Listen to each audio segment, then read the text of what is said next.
नमस्कार दोस्तों। इस चैनल के माध्यम से भारत में जितने भी राजा महाराजा वीर योद्धा महापुरुष और क्रांतिकारी रहे हैं उन सब की जीवनी का वीडियो अपलोड होता है। लेकिन ये जो वीडियो है अलग टॉपिक पे है, तो मैं चाहता हूँ कि इस वीडियो को पूरा देखें, सुने, उसके बाद अपनी राय कमेंट करें। अधूरा ना देखें, अधूरा देख करके अपनी राय ना बनाएं। जंगल बदलते हैं, नेता बदलते हैं, पर आदिवासी की पहचान, धरती, संस्कृति और साहस कभी नहीं बदलता। भारत के किसी भी कोने में चले जाओ, सबसे पहले बसने वाला इंसान कौन था? आदिवासी। उनका घर मिट्टी का, उनकी नदी जीवन का मार्ग, उनके पेड़ पूजनीय और उनका जंगल माँ की तरह। वह किसी से कुछ नहीं छीनता, बस अपनी धरती से रिश्ता निभाता है और इसी रिश्ते को कानून ने भी मान्यता दी है। भारत का संविधान कहता है कि आदिवासी को 4 सबसे बड़े अधिकार दिए हैं। जमीन का हक, उसकी पुश्तैनी जमीन कोई भी नहीं ले सकता। जंगल का हक, वन, पुष्प, तेंदुपत्ता, महुआ, ये सिर्फ पेड़ नहीं, उनकी जिंदगी है। कानून कहता है कि उनका उपयोग वही तय करेंगे। संस्कृति का हक, नृत्य, गीत, बोली, त्योहार सिर्फ परंपरा नहीं, उनकी पहचान है। जंगल का फैसला, गांव का फैसला, जमीन का फैसला कोई अधिकारी नहीं, कोई नेता नहीं, बस ग्राम सभा लेगी। कानून में लिखा है ग्राम सभा सर्वोच्च है।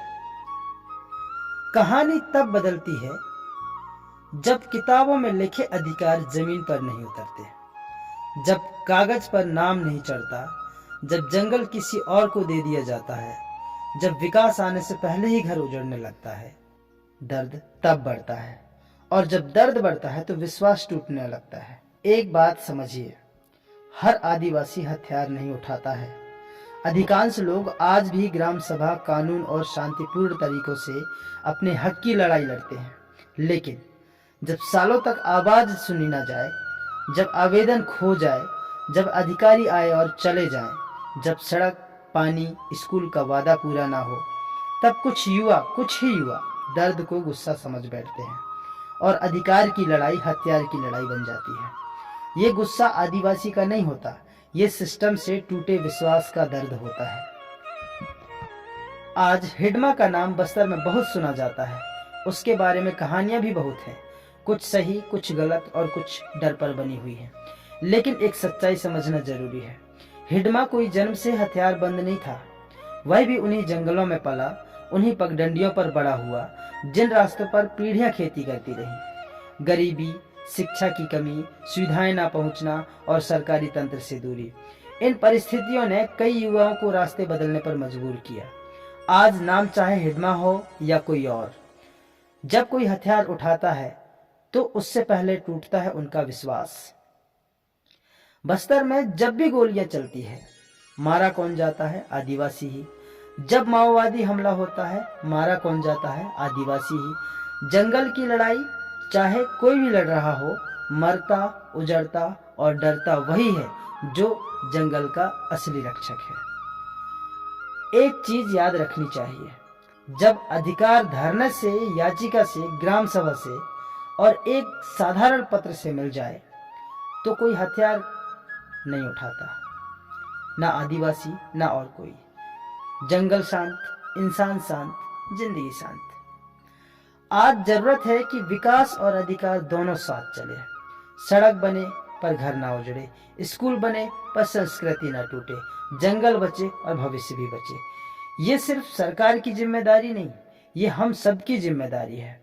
जब तक अधिकार नहीं मिलता, संघर्ष चलता है, और जब अधिकार मिल जाता है तो जंगल भी सांस लेता है और इंसान भी। दोस्तों, हम नक्सलवाद का कभी समर्थन नहीं करते हैं। किसी भी समस्या का हल बंदूक नहीं होती। हथियार उठाने का रास्ता गलत था, गलत है और गलत ही रहेगा। नक्सल हिंसा में हमारे देश के जवान शहीद हुए हैं। किसी का बेटा नहीं लौटा, किसी की माँ आज भी दरवाजे की ओर देखती है।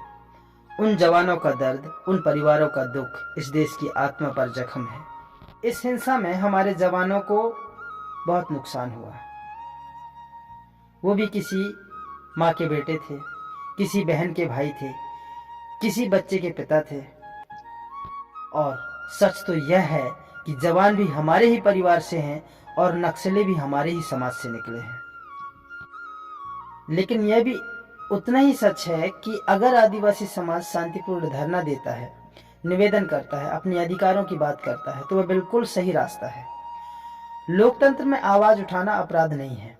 आज जरूरत इस बात की है कि जब आदिवासी अपने हक की बात करे तो दूसरे लोग भी उनका साथ दे, क्योंकि अधिकार किसी एक जाति के नहीं होते हैं, अधिकार इंसान के होते हैं। सरकार की भी जिम्मेदारी है कि शांतिपूर्ण मांगों को सुना जाए, जमीन पर समाधान पहुंचे, हर नागरिक को सम्मान मिले। जब इंसाफ दिखता है तब कोई भी हथियार नहीं उठाता।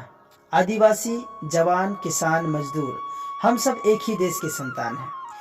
साथ खड़े होंगे तो देश मजबूत होगा, बटेंगे तो नुकसान हम सबको होगा। हिंसा नहीं, अधिकार, संवाद, एकता, यही भारत का रास्ता है। हिडमा कोई जन्म से अपराधी नहीं था। उसका उद्देश्य जंगल बचाना था, जमीन बचाना था, अपनी पहचान बचाना था। इस बात को नकारा नहीं जा सकता। लेकिन उसने जो रास्ता अपनाया वो गलत था। जंगल और जमीन बचाने के लिए जो रास्ता चुना गया वो बिल्कुल गलत था। बंदूक से हक नहीं मिलते, बंदूक से सिर्फ लाशें गिरती है। पर सवाल यह है कि हिडमा को गलत बनाया किसने? जब आवाज उठाई गई तब कौन सुना? जब शांतिपूर्ण निवेदन हुआ तब साथ कौन खड़ा हुआ? अगर उस वक्त आदिवासी अकेले ना छोड़े जाते, अगर समाज साथ खड़ा होता, अगर संवाद होता, तो शायद ना हिडमा हथियार उठाता, ना उसके जैसे सैकड़ों युवक गलत रास्ते पर जाते। अपनी संस्कृति और जंगल बचाने के लिए हिडमा का हथियार उठाना गलत था। लेकिन गलत यह भी है कि जंगल को जो जरूरतमंद है उनसे छीन करके किसी और को दे दी जाए, सिर्फ जंगल साफ करने के लिए। लास्ट में मेरा एक सवाल आप सभी से, क्या जंगल सिर्फ किसी एक का है या सिर्फ आदिवासियों का है? नहीं ना, जंगल हर उस इंसान के लिए है जिसको शुद्ध सांस और आगे जीवन बेहतर चाहिए। पेड़ पौधे हर इंसान के लिए उतना ही जरूरी है जितना एक बच्चे के लिए माता पिता की। पेड़ पौधे उतना ही जरूरी है हर इंसान के लिए जितना जिंदा रहने के लिए सांस की होती है। हर इंसान को जरूरी है। फैसला आपका है, जंगल बचाना है या जंगल काट के कारखाना बनाना है। आवाज सबको उठाना होगा। आज नहीं जागे तो बहुत देर हो चुकी होगी। दोस्तों, इस विषय पे आप क्या सोचते हैं कमेंट जरूर करें। दोस्तों, वीडियो अच्छा लगे तो लाइक करें और शेयर करें, साथ ही चैनल को सब्सक्राइब करें। जय हिंद, जय भारत।